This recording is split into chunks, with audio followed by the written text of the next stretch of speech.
Assalamualaikum Besti. By the way, ngomongin soal ngantuk nih ya, saat berpuasa setiap orang harus menahan diri dari makan dan minum di siang hari. Namun, tantangan besar lainnya yang dialami kebanyakan orang saat berpuasa adalah rasa kantuk yang sering muncul saat beraktivitas. Sebenarnya, alasan yang paling utama mengapa puasa dapat menimbulkan rasa kantuk adalah akibat terjadinya penurunan kadar gula darah di dalam tubuh. Jangan heran jika tubuh menjadi lemas disertai otak yang sulit berkonsentrasi. Kondisi ini membuat seseorang menjadi lebih rentan untuk merasakan kantuk. Tapi bukan itu saja sob, ada faktor lain yang membuat seseorang menjadi lebih mudah mengantuk saat puasa, yaitu waktu tidur yang tidak teratur. Beberapa orang perlu bangun jam 2 pagi untuk mempersiapkan sahur dan mungkin saja tidak tidur lagi hingga pagi hari. Kombinasi kekurangan tidur dan penurunan kadar gula darah membuat rasa kantuk tidak tertahankan. Besti, memang benar Rasulullah kerap melakukan qailulah, yaitu tidur siang sejenak. Tapi tidur siang panjang tentu berbeda dengan sejenak. Bahkan istilah qailulah itu sendiri konon berasal dari kata qalil yang artinya sedikit, sebentar atau sejenak. Bukan sesiangan ya. Salah satu alasan kenapa orang tidur siang di hari-hari produktif di bulan Ramadan adalah hadis palsu yang berbunyi, tidurnya orang berpuasa merupakan ibadah, diamnya merupakan tasbih, amalnya dilipat gandakan pahalanya, doanya dikabulkan, dan dosanya diampuni. Meski di dalam kandungan hadis ini ada beberapa hal yang sesuai dengan hadis-hadis sahih, seperti masalah dosa yang diampuni, serta pahala yang dilipat gandakan, namun khusus lafaz ini para ulama sepakat mengatakan, derajat hadis ini adalah maudhu atau palsu. Subhanallah. Makanya Besti, daripada mager-mager molor terus, lebih baik siang hari diisi dengan hal-hal yang positif, seperti membaca Al-Quran atau tetap produktif dalam bekerja.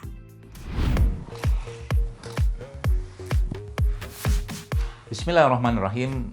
Ramadan adalah bulan yang penuh kebaikan, penuh keberkahan, dan bulan yang di dalamnya Allah menyiapkan semua ampunan, rahmat, dan tentunya kasih sayang berlimpah dari Allah di bulan tersebut.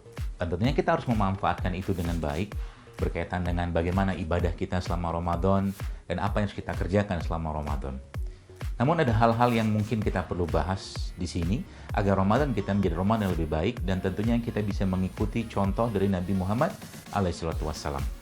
Salah satu hal yang berkaitan dengan keseharian kita dalam kehidupan kita itu tidur. Rasulullah SAW mengajarkan dan memberikan pedoman kepada kita bagaimana tidur yang baik. Bagaimana tidur tersebut juga menjadi sebuah ibadah yang tentunya bukan cuma sekedar ibadah, karena ibadah tentunya ada adabnya, ada aturannya, dan aturan atau adab tersebut tentunya sudah dicontohkan oleh Rasulullah Shallallahu Alaihi Wasallam. Di dalam Al-Quran Surah An-Naba ayat 9 disebutkan, dan kami jadikan tidurmu untuk istirahat. Dari ayat ini, kita tahu bahwa Allah Subhanahu wa Ta'ala menciptakan keadaan tidur sebagai upaya manusia untuk beristirahat. Menurut medis, tidur yang cukup sangat membantu menguatkan sistem kekebalan tubuh pada manusia dan menurunkan resiko obesitas. Tidur adalah perkara penting dalam keseharian kita. Kurang tidur yang terus-menerus akan membuat sistem imun manusia menjadi lemah. Sementara itu, tidur yang cukup selain mengurangi rasa letih dan lesu, juga mampu mengurangi perasaan jengkel dan kesal. Tidur yang cukup akan menstimulasi munculnya perasaan dan pikiran yang positif loh Besti. Jadi manfaat dari tidur ini sebenarnya lebih ke terlalu banyak kalau kita bahas, tapi regenerasi sel ya, menurunkan tekanan darah ya, bahkan salah satu yang disunahkan oleh Rasulullah ketika ada orang marah ya, itu adalah dia tidur kan salah satunya. Jadi di samping itu juga dia memperbaiki sel-sel yang rusak ya, kemudian mengoptimalkan lagi sistem metabolisme dalam tubuh kita. Itu sebabnya kalau kita ingin mendapatkan tubuh yang sehat memang harus tidur, dan Allah jelaskan dalam Al-Quran pun waja'alna laila libasa, dan kami jadikan malam itu sebagai istirahat atau tidur. Ritme sirkadian adalah yang bertanggung jawab dalam siklus tidur manusia. Ritme sirkadian adalah siklus 24 jam yang merupakan bagian dari jam internal tubuh. Bagaimana tubuh kita menginginkan tidur di malam hari dan terjaga di siang hari adalah karena adanya ritme sirkadian ini. Masya Allah. Pada siang hari, paparan cahaya menyebabkan jam internal tubuh mengirimkan sinyal ke sistem syaraf pusat yang menghasilkan kewaspadaan dan membantu manusia tetap terjaga dan aktif. Saat malam tiba, di mana tidak ada cahaya, jam internal tubuh mulai memproduksi melatonin, yaitu hormon yang mendorong tubuh untuk tidur. Dan kemudian terus mengirimkan sinyal yang membantu kita tetap tidur sepanjang malam. Malam memang disiapkan oleh Allah Subhanahu wa taala untuk mengistirahatkan tubuh kita yang sudah cukup lelah beraktivitas di siang harinya. Dan menariknya ternyata memang ternyata ketika tidur malam tersebut terjadi pengeluaran hormon-hormon yang mana hormon-hormon tersebut berfungsi juga untuk meregenerasi sel. Jadi memperbaiki sel, bahkan memakan sel-sel yang rusak. Salah satunya adalah growth hormone. Jadi growth hormone yang keluar di malam hari tersebut itu punya kekuatan yang luar biasa, dan dia memiliki kekuatan yang bahkan sel kanker pun itu akan bisa dimakan olehnya dengan kekuatan growth hormone tadi. Dengan syaratnya apa? Dengan syaratnya tidurnya adalah tidur yang berkualitas. Lalu, seperti apa sih tidur yang berkualitas? Ternyata Rasulullah sudah mengajarkan bagaimana agar tidur jadi berkualitas loh Besti, yaitu dengan tidur dalam kondisi tanpa cahaya. Dalam sebuah hadis yang diriwayatkan Bukhari, Rasulullah pernah bersabda, "Padamkanlah lampu-lampu di malam hari pada saat kalian tidur malam, kuncilah pintu dan tutuplah bejana makanan dan minuman." Secara medis, lampu yang menyala akan menghalangi produksi melatonin, yaitu hormon yang dapat menyebabkan rasa kantuk. Masalahnya, zaman sekarang banyak sekali hal yang membuat kita sulit mendapatkan tidur yang berkualitas. Salah satunya adalah alat elektronik, misalnya gadget. Gelombang elektromagnetik yang dipancarkan dari gadget dapat menghambat produksi melatonin loh. Ngaku deh, pasti sering kan main gadget sebelum tidur? Pasti tidurnya jadi kurang berkualitas, sehingga ketika bangun badan malah jadi lemes dan kurang segar. Lebih parahnya lagi, main gadget sebelum tidur bisa bikin insomnia. So, kurang-kurangin kebiasaan itu ya.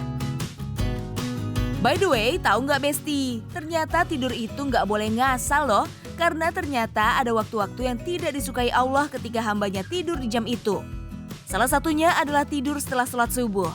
Dan ternyata menurut penelitian, tidur setelah sholat subuh memang berbahaya bagi tubuh loh Besti. Ketika di pagi hari yang seharusnya tubuh siap beraktivitas tapi malah kita tidur, pasti akan menimbulkan masalah pada tubuh. Salah satunya adalah serangan jantung dan menurunnya daya ingat. Besti, kita tahu agama Islam adalah agama yang lengkap dalam mengatur semua aspek kehidupan. Mulai dari kita bangun tidur hingga akan tidur lagi, semua ada aturannya, Masya Allah. Dan yang menjadi contohnya adalah Nabi Muhammad sendiri. Semua kebiasaan, gerak-gerik dan keseharian Rasulullah adalah ajaran langsung dari Allah Subhanahu wa Ta'ala. Sehingga kita sebagai pengikut Rasul semestinya juga meniru apa yang Rasul contohkan. Ada beberapa adab tidur yang dicontohkan oleh Nabi yang wajib kita tiru. Yang pertama adalah tidak tidur terlalu larut. Rasulullah biasanya tidur selepas sholat Isya dan bangun pada sepertiga malam untuk mengerjakan sholat tahajud. Yang kedua, biasakan berwudu sebelum tidur. Hal ini supaya kita tidur dalam keadaan suci. Ketiga, bersihkan tempat tidur dengan menepuk permukaan kasur.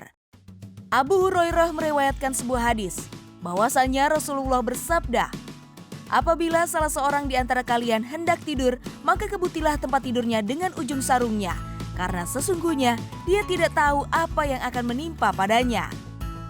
Keempat, berbaring ke sisi kanan. Ibnu Qayyim al-Jauziyah mengatakan, adalah Nabi tidur dengan berbaring ke kanan, dan beliau meletakkan tangannya yang kanan di bawah pipinya yang kanan. Kenapa miring sisi kanan? Karena kita tahu di sisi kiri kita kan ada jantung. Ya, ketika jantung itu letaknya di atas, ya otomatis jantung tidak terbebani, dengan aliran darah yang ada kalau dia tidurin sisi sebelah kiri.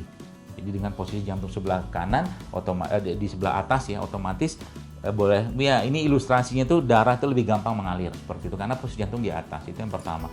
Lalu yang kedua, tidur seperti itu yang mengistirahatkan lambung kita juga ya, dengan posisi tidur miring sebelah kanan tadi. Kemudian yang selanjutnya adalah kita tahu bahwa tidur seperti itu kan menjadikan tulang belakang kita kan posisinya kan rapi seperti itu, dan itu sangat membantu untuk merelaksasikan atau mengistirahatkan posisi tidur atau mungkin tulang belakang yang mungkin selama mungkin 12 jam ya seperti itu tulangnya dalam posisi berdiri ya seperti itu. Jadi itu membuat akhirnya tidurnya itu damai. Untuk dapat menjalankan aktivitas secara produktif, seorang muslim harus tidur sesuai proporsinya. Tidur tidak boleh terlalu banyak, tapi juga jangan sampai kurang. Tidur yang berlebihan bisa membuat produktivitas kerja menurun hingga malas ngapa-ngapain. Sedangkan kalau terlalu sedikit juga tidak baik, karena dapat berefek pada lemahnya tubuh yang akibatnya akan berdampak pada kerja organ yang kurang optimal. Subhanallah.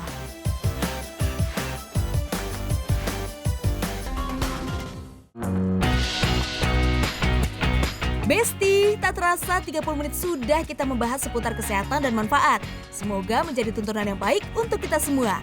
Insya Allah. Tetap saksikan Sehat ala Nabi setiap Senin sampai Jumat sepanjang Ramadan. Sampai jumpa. Wassalamualaikum warahmatullahi wabarakatuh.